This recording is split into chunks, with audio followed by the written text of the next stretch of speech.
and I are heading on a road trip today. We're heading down to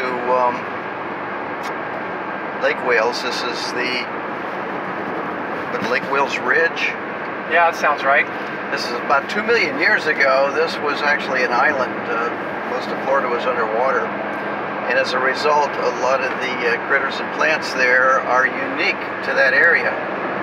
They were isolated from the rest of the state now.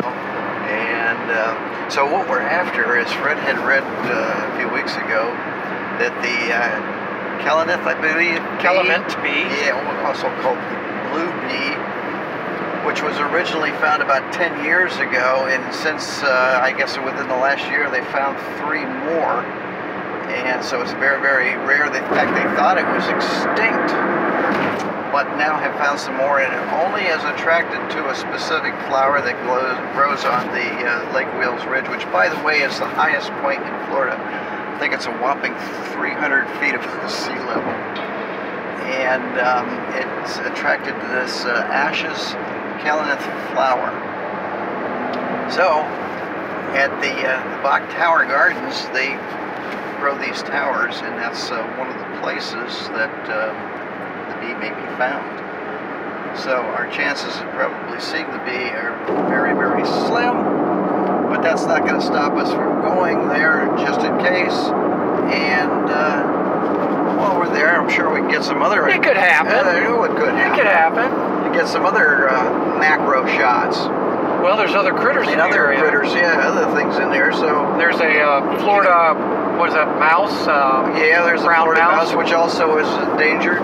There's a lot of endangered because the problem is there was a heavy citrus industry, which they took a lot of that scrubland, and then when the freezes happened a number of years ago, they sold off most of that citrus groves, and they're now subdivisions.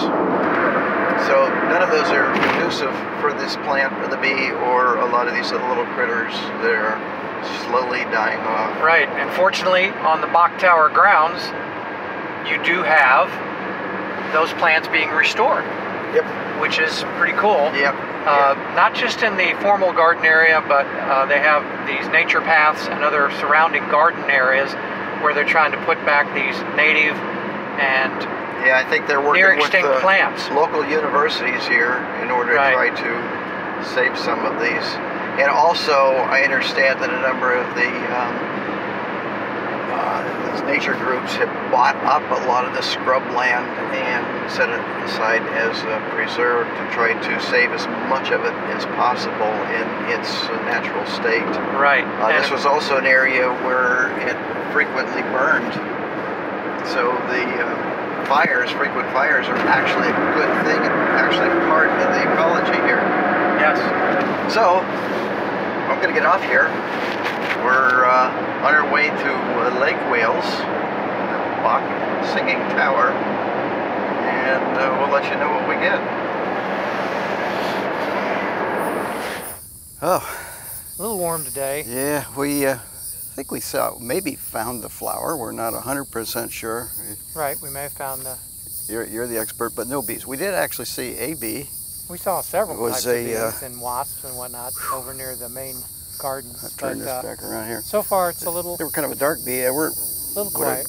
Normal honeybee, but it's hot and humid. It's a little bit overcast, but very, very humid today. So we're going to keep trying. We're on... well, we're not sure. There's a trail here, and there's supposed to be endangered plants. That's why we think we found the Calanith, but we're not 100% sure. Got a picture of it. Maybe we can check it out later. Right. So we're still looking for the elusive bee, but in the meantime, we're taking whatever we can get, right? And as you can hear, cicadas out. They might be able to hear that. So it's a little... distance. Yeah. All right. It's quiet right now, so we hope that the critters haven't all gone in because it's hot, but we should say we're here at Bok Tower, the gardens of Bok Tower, but this is off of one of the side trails. Right. We're going to be trying to stick to the nature trails, even though there's plenty of macro and close-up opportunities as you go into the main gardens, of course. Yep. We'll share whatever we get with you. There you go. Well, for Poor Jim. Shoot, Jim looks like he's tired. I'm exhausted, yeah. Gotta turn my hat back around the right way. I turn around that other way because I can't put my camera up to my eye with it. It hits the brim here, so no, I'm not trying to look like a kid. Well, maybe I am, I don't know. But what did the gentleman say? It was 100 and...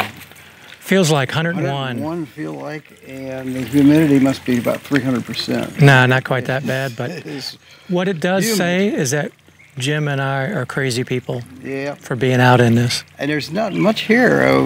We've seen a little bit, but not really a lot in the way of insects or critters, that we yeah. hope to get. That just not much. It just real quiet. I don't know if you could hear the Caroline bells in the background from the Bok Tower there, but anyway, we've been here for about a little over 3 hours and wandered pretty much through a good part of the gardens. This is the estate here right now. Unfortunately, any of the buildings are closed. The shuttle is not operational right now because of observing social distancing. Yes. But people are walking around and There's a few people who have been knocking. yeah, no, it's not packed, but there's a few people In here. fact, you can't even go into the gift shop unless you're wearing a mask. Unless you have face covering, yes. Well, we'll keep trying, and yeah, you can hear the bells now going. Give them a moment of bells. And that's the famous Caroline, the Bok Tower, Caroline. Boxing Lake Wales. Well, Fred and I stopped there to grab a bite to eat. No blue bees. Got some black bees. Right. And by the end, it was All kinds so of little hot flying and insects, but it just humid. got- There was no critters. crazy. There was actually, we're in a little park here, Lake Wales Park. There's a community park. This is Lake Wales in behind us here. And I guess we're near Spook Hill, I think. But a lot of critters here. We had something that I wish we could have gotten on video. We threw a crumb out for the squirrels and the grackles, which came up. And this red-bellied woodpecker swooped down, caught it mid-flight. Mid-flight, right in midair. There would have been no way, even if we'd had the cameras ready to get that. No, it was just about right over Fred's head when it just swooped, boom. So. And I've never seen a woodpecker. And then another one came in. There was 3 or 4 squirrels around, but... Oh, once they thought we had something to share, we had a lot of friends. Yeah.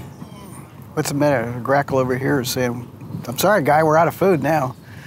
Anyway, well, that's it. We've got some, I think we've got some nice macros. Yeah. So we'll share those with you. And if you're ever out and about, can chase elusive images, this is one place to consider coming, is to Lake Wales area, Lake Wales Ridge, and maybe you'll get lucky and get that blue bee. Right, and if you know that you would like to get some good flowers and insects, and I don't know if you get much for critters, maybe a few birds, Bok Gardens would be a good place. Yeah, there was a place where they had Gardens. birdseed hangers, but we only saw a cardinal was the only bird we actually saw. So, all right then. Well, we got a long drive back. A little bit to get back to Pinellas. So. Pinellas and Palm Harbor. So we're gonna hit the road here, and but yeah, do add this to your list of places. Well, we captured some images there. Yes. We did, despite the high altitude and the and it was heat. just hot. It was hot. It wasn't that hot. bad. Yeah, it was really hitting. It was an active day as far as a lot of plant material. Listen, if you ever get a chance and you're visiting Florida or you live in Florida, check out Bok Gardens if you haven't been for a while, because it is an interesting place. Beautiful gardens, and they have a lot of natural plants that they're trying to and critters there too. We didn't get our blue bee, unfortunately, but we did get. We some did get others. one of note. So yeah, we'll talk about that in a minute. What we do is we thought we'd share some of the pictures and talk just briefly about what we were thinking when we captured it, and maybe settings and what we didn't capture. So we're going to start with Fred, with the aunt and uncles here. Yes. Well, basically a large ant colony that was on the pathway, and I noticed there were the winged insects, the queens. Looks like they were probably starting to move out of the nest and spread. So I just thought it was an interesting picture because it wasn't one where I just wanted all of them, or one of them, excuse me. I wanted as many as I could. So it was a close-up. It wasn't a heavy macro. And these are rather large ants. They're, I don't think they're specifically unique to the Lake Wales area, but I think we have them here in our area as well. But neat picture. Boy, that's a big hole that they've got there. Yeah, that entranceway is sizable, and they're pulling something already in there. And I see, it looks like another poor ant from another nest got attacked. And I guess they got a leaf there that they can pull over and cover it up when it rains. Anyway, just thought it was a picture that was interesting. Opportunity. And this next one here, now this is something Fred and I was hoping this might have been the calumet flower that because it kind of resembled from what we had pictured in our minds, but it turns out it wasn't. But it turned out to be something else, which we both kind of identified when we got back, and you can go ahead and... Well, this is Clitoria Fragrance, and it is definitely a rare plant. Tends to be specific to the area, and they're restoring it because we saw a few of these in the Sandhill area. That I don't know if this is true, but when I was looking it up, one of the things I saw said that it was actually the most endangered plant in Florida. So wow! I don't know. Cool. Well, I think it's great that they've got it there. When you're walking on the path in that area, you basically see them on either side. They tend to not quite be out heavily in full sun. They like partial shade. Yep. And what I do know is you're not allowed to dig them up and take any with you. Do not touch them. Do not cut anything off of them. Don't try to take.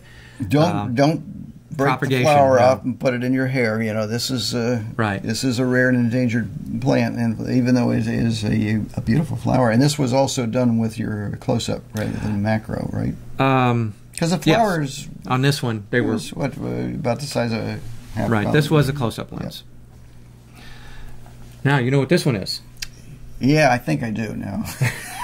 This is a Mexican sunflower, and basically, I like the way it was kind of peeking up taller than anybody else. And you can tell that by the accent, right? Basically, also a close-up. No. Was this macro? This was macro, but what I wanted to do was stand off of it a little bit because I like what I call the juicy bokeh. I like some people like the black background. A background that was further back, so you could get that. So I had a nice background, and I got that nice. I call it a juicy or flavorful bokeh because to me, that pastel look is what I like. To me, that's kind of a signature. The flowers stand out. Really makes it stand out against the green and the yellow too. So I enjoy doing ones like this. If people don't know by now, I love macro and I love plant macro, of course. Yes, I could have gotten closer, but there was something about the way this flower was kind of standing up, seemingly on its own, that just made me. And this was in sunlight, so this was not any artificial light on this. No artificial light on this one. It was overcast, which made it much nicer. Yeah, it actually rained on us when we were leaving, so. And of course, this one is a really interesting plant here. Yeah, and this is Mucinda. This is in the formal frondosa. Garden. Mucinda frondosa. And it has the white that's bracts. Easy for you to say. This has white bracts and then the orange flowers, which are beautiful when you look at them. I mean, I saw this. It's usually it's not really a tree. It's a large shrub, medium to large shrub. This one was probably about 6 foot, and it had all these blooms on it. And in this case, I didn't use macro on this because I was trying to get the whole thing, and it spreads out quite a bit, so I used a close-up to frame it up. Or is this a native? This one is a tropical plant, subtropical. Okay. So it may have been introduced into Florida, but it thrives well because it is a subtropical plant. Okay, because it's one I haven't seen a lot of. In fact, I have seen it from time to time, normally in garden situations where people want that so it's tropical look. Unlikely it's indigenous then to Florida. Although from what I understand, it grows quite readily, so and you could propagate it quite easily. I think because it can get very large as far as and take over an area, you've really got to put it someplace where it blends nicely, or it's not really a good focal plant because of the way it blooms. I mentioned too, and we didn't necessarily take any pictures because they were everywhere. Spiderworts that were everywhere, nice and blooming. And these, we want to go into insectivorous plants that... right. They had a full area for that, and they had some large statues, but they were basically metal. So they were. Yeah, they had a artwork. little theme going on insect. But this, of course, is a pitcher plant. But I like this one because of the variegation. Just to me, that was cool. And explain how what happens is they put out like a nectar that attracts the insects. They go in, it's slippery, they fall down, and it's got a liquid. It's got liquid in the bottom that digests an enzyme, and it's got fine hairs that make it very hard. Not only is it slick, but the fine hairs are actually like spikes to them. They can't really get out. Back out. And they do that because they're in nitrogen-poor soil, and that's how they... Usually wet, nitrogen-poor, not even that oxygen-rich. And they thrive in a wetland situation. Florida, we also have, I think it's called the sundew plant. Yes. It's small. It usually goes around bogs. And then this was just playing around again. Basically, this is a pollination technician, just a little moth. And I forget the name of those. Do you recall what the name of the moth is? Because they're unusual because they have those... They look like they have the upper like a little jet. Yes. Yeah. I can't remember the name of the moth, but I was enjoying watching them. And of course, in the picture, the bonus was the little seed pod right there. So I just thought, cool. That was a former flower, and that's what this flower eventually will become. Will turn into that seed pod. So just for me, it was a nice, and this was a macro. But again, I was standing off a little bit because I was trying to catch more of the flower, not just the insect. Good. So the flavor that I was trying to catch on there. And, of course, this one is a sand coreopsis. Yeah, and the coreopsis, we should mention, is the Florida state flower. Although there's a ton of them as far as varieties. Yeah. And they're not just found in Florida. They're found all over the United States, especially in the southeastern, southern parts but Florida of the has U.S. made that. Florida has made that. Our native tree is the palm. cabbage Yeah, palm, the cabbage which is palm. not a tree. It's Right. a grass, so go figure. But I just like this one. This one's a macro. But again, I like the rays of the flowers. I like... Again, you got a nice contrast, the green and contrast. yellow. And I wasn't going for, even though the depth of field was not a shallow, I wanted a little bit more of the leaf. I wanted them just blurred. And that's what... Again, this was a natural light. If I'd wanted the black or darker background, I would have used a flash. And this looks actually like it could be more in the overcast because it looks like it's softer lighting. Well, we were in part shade areas when we were walking down the paths, and that's another thing I liked. It just really had that softer light. I said, "Wow, nature softbox, here we go." Yep. So, always enjoy those. Last but not least, and this is just basically I found this wasp that was basically going around and just helping itself. It has pollen on its back and on its abdomen and all over it. So colorful. Now that's not a murder hornet. I should mention that with all the news about the murder hornet. A wasp. We haven't got those in Florida. Yeah, just a wasp taken with the macro. Again, I wasn't trying to get that up close and personal. This guy was moving pretty quickly and was just doing his thing. So it was pictures of opportunity sometimes are the most fun, and trying to get, and the lighting was just the way I wanted. I tried to go, when we were doing this, I decided to opt with as much natural light as possible. But Jim was using a little different technique. Yeah, so I'll go to mine, and I was using the technique that we explained in the previous podcast. I was using a flash with fixed manual settings on the camera. These are taken with the Sigma 105 millimeter macro, and this fly that we were going back and forth with this because we had thought this might be at first it seemed we thought it was a bee at first, and then we said, well, wait a minute. One says no, I think it's some kind of a fly. It was rather large, like a big horsefly, and we finally. But I will say that the abdomen and the wings, etc., and the antenna. Well, not the antenna, but the abdomen and wings. And the thorax reminded you of a bee, but when you see the head on this thing, the antenna and the eyes are just not right. Yeah, just weren't. So we finally, and Fred had pretty much identified it, and we confirmed it thanks to Lal Bus, which is from the Insect Identification Lab at the University of Florida. So we want to thank Lal for getting back to us right away and identifying this as a Mexican hoverfly. Right. So, yeah, it is a fly, but it is a pollinator, and quite common throughout Florida. Yeah, there were a lot of them there. Kind of interesting. So interesting. Neither one of us really. I've never seen one, but once you start taking up close and personal pictures with macros and close-up lenses, you're going to start discovering a whole new world. Yep. So this I took, this is just caught my eye because it was so unusual. It almost, when I first saw it, I thought it was a caterpillar crawling over there because this whole thing was probably only 2 or 3 inches across. So I don't know, Fred, you're the on this one flower expert. You know what that is? It almost looks like it's trying to finish going to seed, but it's a tough one. Yeah. I'd have to look at that a little bit more closely. Some of my other horticulture friends out there may be able to give this a little bit more definitive because like I said, I just thought I found it. And then Jim found it because while we were there, we started wandering off kind of in our own directions here and there. It looks like we got a little hairs there on the leaves too. So anybody knows what that is, let me know. If we finally figure it out, we will let you know.